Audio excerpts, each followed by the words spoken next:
Yes, yes, yes, everybody. All call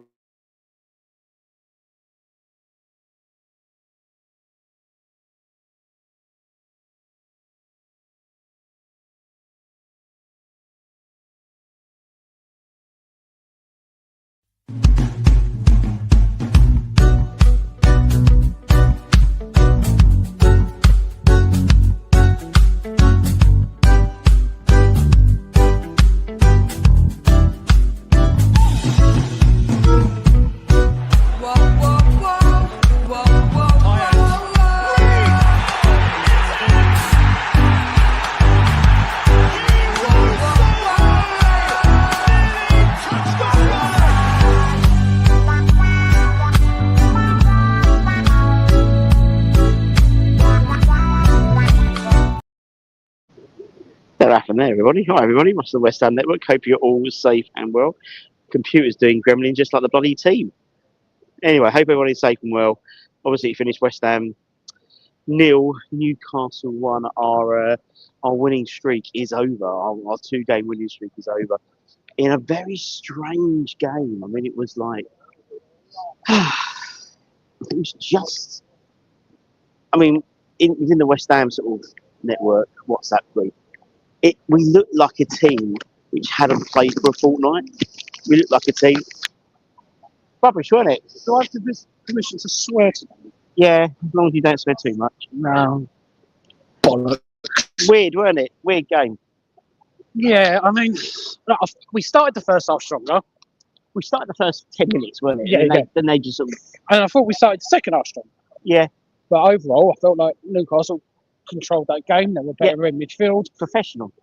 We do lack someone strong in that midfield to really kind of Yeah, take the reins yeah, with like Tonali, they've got. with Tonali and Guilherme, man, they literally were bossed our midfield, didn't Yeah. they? Really, Tiki Tonali, I thought he played really well. I think we just, as I was saying in our WhatsApp group, they looked like a team which hadn't played for 2 weeks, Yeah, and that was always since we've moved here. Every time I remember, we have a gap in the games. Every international break, Yeah. that first game back is always crap. It's always crap, and so Well, it just seemed like we just didn't turn up. no, there's.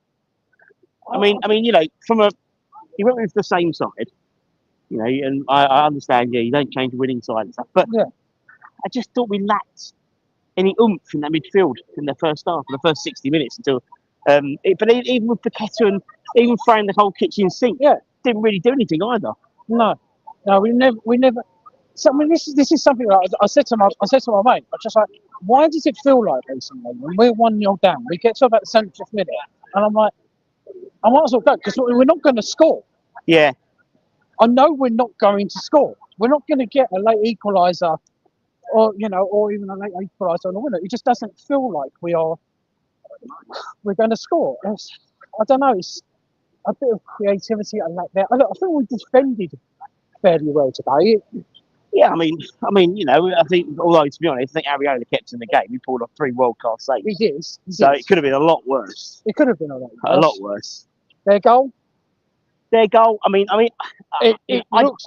I've seen it on a small screen. he did push. He Yeah. did push Kilman, but I'm not one of those people who go, "Oh, it's VAR," because actually, it's like it's happened now. It's done. Yeah. I was surprised they didn't have a look at the Bowen one because for me that looked like a forearm. That was in my line of sight, and Yeah. everyone around me was like, "That has got to be a pen." Like he's going to stop playing a minute, and they're going to look at that. Well, that's what Paqueta took the foul, didn't he? He dropped a knee and picked the ball But it up. wasn't and just one player, but then he two of pointed. And two of them then he on. pointed straight at the thing to have a go. But I mean, I haven't seen it back. it looked. I mean, in slow motion, everything looks very slow motion. Oh. But Guilherme did sort of go with the forearm smash. It looked like wasn't really looking at the ball. But look, they would have had a look at it at Stockley Park because they would have just anyway because they look at every instant. But they didn't do a full check on it. No, it's Just a weird game. very strange. I think it's a very good way of putting it. It's just a weird game overall. Joseph's lineup was rubbish. Tactics were rubbish. Effort was non-existent. I thought some players tried. I thought Ollie played well. I thought the frustration for me was the amount of times, particularly in the first half, that Kudus that Ollie was completely free on that left-hand side, and Kudus just like I watched him, and even when you look at him on the replays, he don't look up. No. Even when he crosses the ball, he doesn't look. He just It's decision making. Oh yeah. Sometimes, but he's still really strong on the ball. And he can hold on to it. And yeah, the decision making is just not there. The confidence with Kudus is just not there at the moment. Passing up in the back, fucking scares the head out of me sometimes. There was a point in the first half where Todibo just kept on getting the ball, and he looked like he had massive indecision. He didn't know what to do with it. And then suddenly Kilman's like, right, you in the middle, I'm going to just take control of this position for a minute. And they just switched places, and Kilman took control. And I liked that because Todibo was looking a little bit uncomfortable at that stage. And he just pulled him out. I think the trouble is because the midfield were running, there was no move in the midfield. There's no options. And then so what do? They end up hitting it long, and it's bloody Jared Bowen against Big Dan Bird, who's got about 2 foot on him. I know. So it's unsurprising. And then what West Ham started to do was actually not compete for the header with Dan Bird, but try and take the second ball.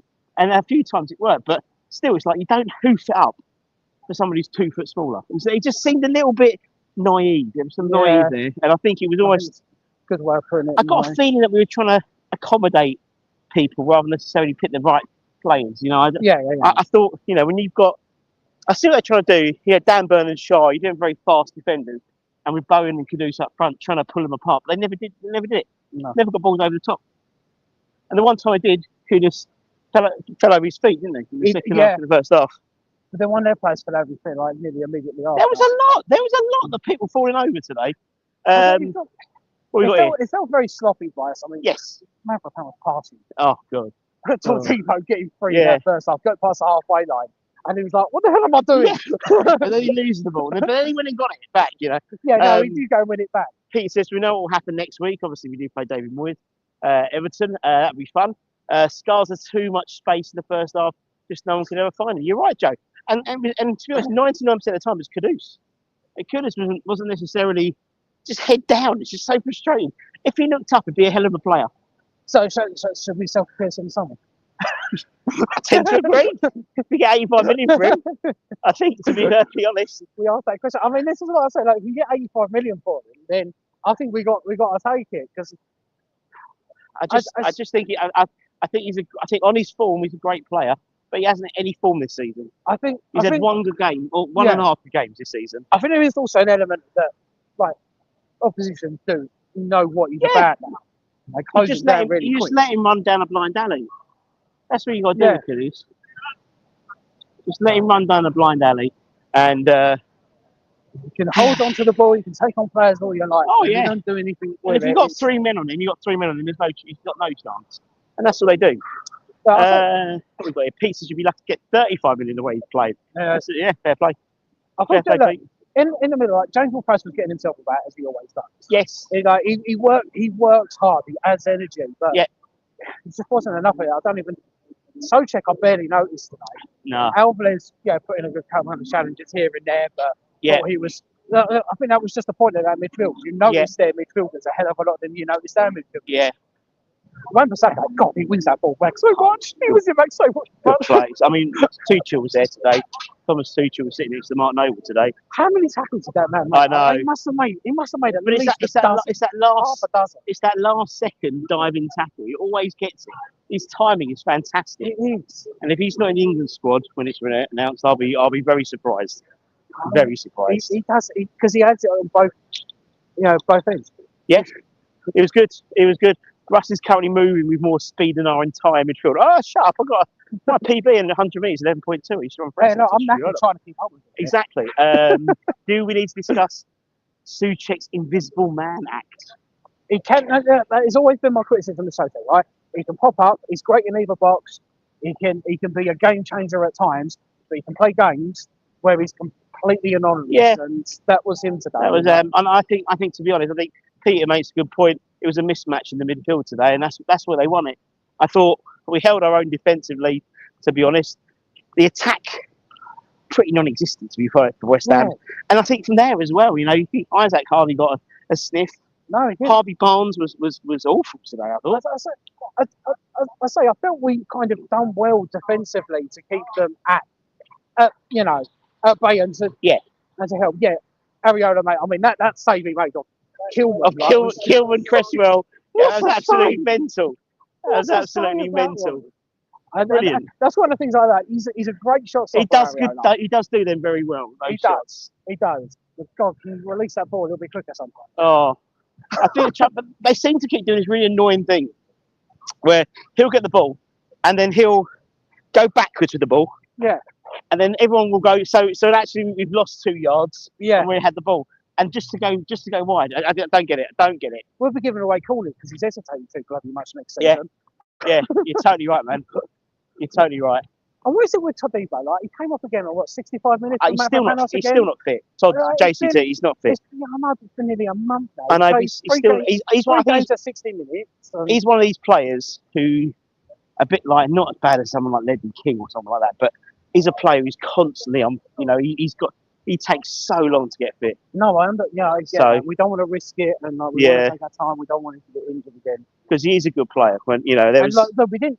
Look, Mavropanos came on after we conceded. Yeah. So we can't blame Mavropanos. And actually, if you saw JCT when he came off, first thing he said to Potter was he pushed him. You can see he pushed him, and so he was trying to legislate for. He was pushed. Kilman was pushed. He was pushed. To be honest, Ollie lost his man as well. I'll be honest. He did lose. He lose Bruno.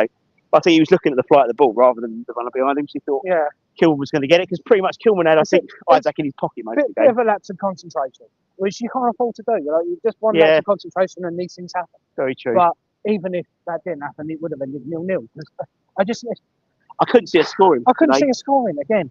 And we bought on Ferguson, we bought on Eves, and